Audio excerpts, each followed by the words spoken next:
Welcome, it's Raj from 3CB. Throughout the season, I've noticed Lakers guards Dennis Schroder and Talen Horton-Tucker demonstrably discussing certain moves and timing, the vet likely giving some tips and tricks to the young buck.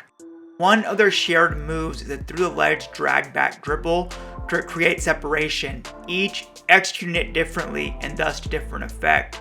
I broke down those mechanical similarities and differences side by side.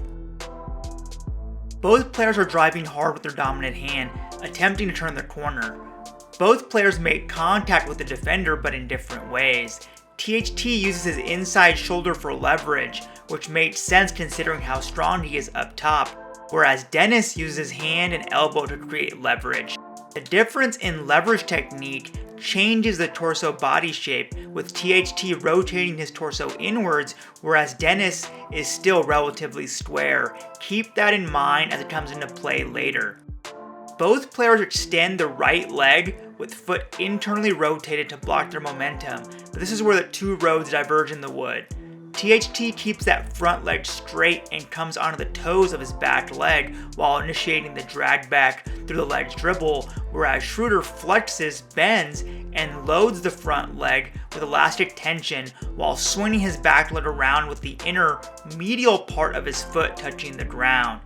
This puts THT into a really elongated base with his weight shifting forward anteriorly, whereas Dennis is more balanced. Additionally, remember we talked about torso shape.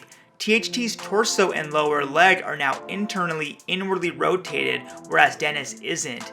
This top-down and bottom-up internal rotation combined with the full leg extension and forward weight shift really locks up THT's leg mobility and push-off, limiting him to a relatively straight line backwards posterior movement, whereas Schroder has more variability and is able to combine both rotation and backwards movement for a more efficient and quick maneuver. The result is a stark difference in foot position and overall readiness following the move, where Talen has to initiate another move, a lateral step back, to get into the position Schroder already is in, and then both go up for a jumper. In sum, Schroder's mechanical differences allow him to be more balanced and compact throughout the move, creating greater efficiency and fluidity in the movement. These are key details for THT to learn and optimize, and he's shown a penchant for being a quick learner, already adding the inside of the foot weight shift mechanics to his version.